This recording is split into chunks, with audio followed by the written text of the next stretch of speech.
in one of the most closely watched races this November. Here now to break it all down for us is pollster Justin Wallin. Justin, thanks for coming on. We're going to start with the GOP Senate primary in the state of Arizona. It was a three-way race, and interestingly enough, the most moderate candidate smoked the other two candidates here. Yeah, absolutely. The most moderate candidate, and McSally, that's the one who won by a large margin. She faced competition from the right. One of her competitors was former Sheriff Joe Arpaio, of course, a very well-known name.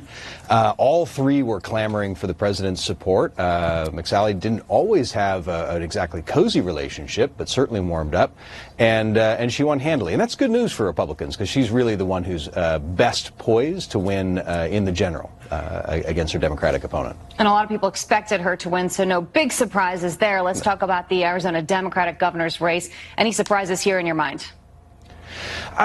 No, I mean, it's in this case, I think things played out pretty much how we expected them. We have a progressive on that side, Garcia, who's out, who won that one, and this is someone who wants to see an open border on the southern border, wants to see Medicare for all. So this is really going to be a Trump versus progressive sort of scenario. It's going to be very interesting. And that's Doug Ducey there in Arizona. Let's go back to Florida now, and we're talking about Rick Scott, who is the governor right now of Florida, going up against Bill Nelson. Rick Scott, as you can see, we didn't even really need to follow this one. It was a washout there. But against Bill Nelson, these are two big names in Florida, and that could be a very interesting race. Big names and big dollars. I mean, this is I believe it's the most expensive campaign in America right now. Rick Scott has dumped in $20 million of his own money. That's a nice bit of pocket change to put into something else. And there's a lot of outside money coming in. They're really, if you look at the Real Clear Politics average of polls, they're within spitting distance of each other. I think it's 1.5 points away. So very, very tight. That's just going to encourage more and more spending. It's going to be an exciting race to watch.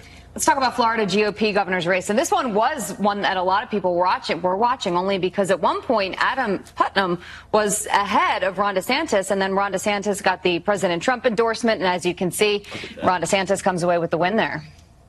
Yeah, if there's ever a race where you can call the Trump bump, this is one of them. So DeSantis won. This is a big win for the president, and well poised in that space to take on the Democratic contender.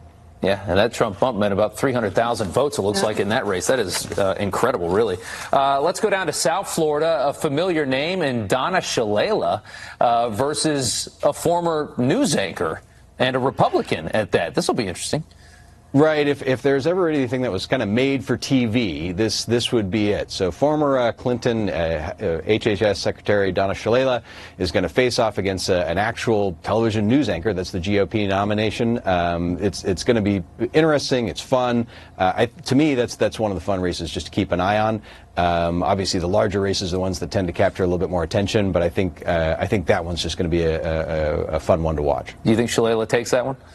I do. Yeah. Okay. All right. We'll see what happens in November. Yes, we will. Time's a ticking. Justin, thank you. Thank you. 17 minutes after the hour, chaos in the classroom over a Make America Great Again hat. A student ripping it off his classmate's head and then slapping